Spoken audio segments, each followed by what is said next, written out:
You know, it's not easy to talk to your teenager about God, but let's be honest, it's not easy to talk to your teenager. Teenagers just aren't fountains of conversation all the time. In fact, a lot of times you ask them, how was your day or how was school? And you're lucky if you get more than just a grunt or something like that. I mean, for them to be vocal with you about the details of their day or their life, well, if they ever do that for you, that's a gift, let me tell you. So how do you talk to your teenager about God? Because I know you understand that that's important, that your voice is present in their life when it comes to the things of God and to the Word of God. But how do you get them to start talking? Usually what happens if you try to have a spiritual conversation is you do all the talking.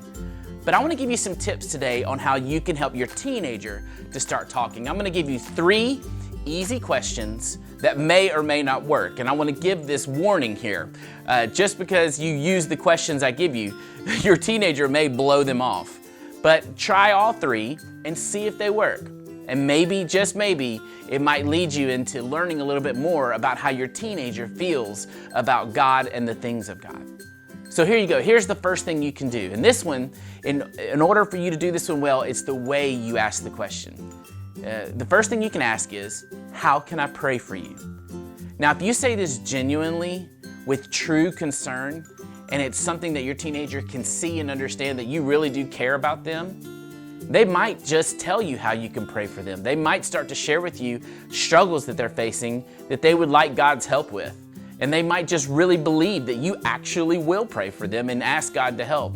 So they may take a risk of being vulnerable with you, believing that they might actually get God's help because you would ask for it. So this is an amazing question. It's one of those that you want to say it genuinely and then don't say anything else and just see. Maybe, just maybe, it might open up a conversation.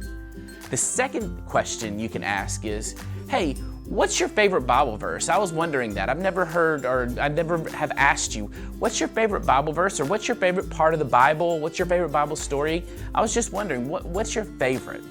Now, they may answer this or they may not, but if they choose to, what a cool piece of information that you can get.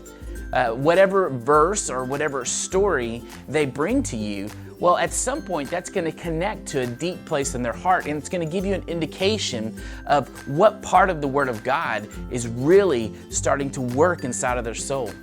That's good information for you as the parent and spiritual leader of your teenager. You want to know that, so that's a good question. Now, the third and final question I think is my favorite, because with teenagers, I believe they'll answer this one a little bit more quickly than even the other 2. So the third question is this. Who is a person in your life that you believe is a real deal Christ follower? Now, you might have to explain this a little bit, but what I mean by that is someone who is genuine, someone who is authentic. Here's the thing I love about teenagers.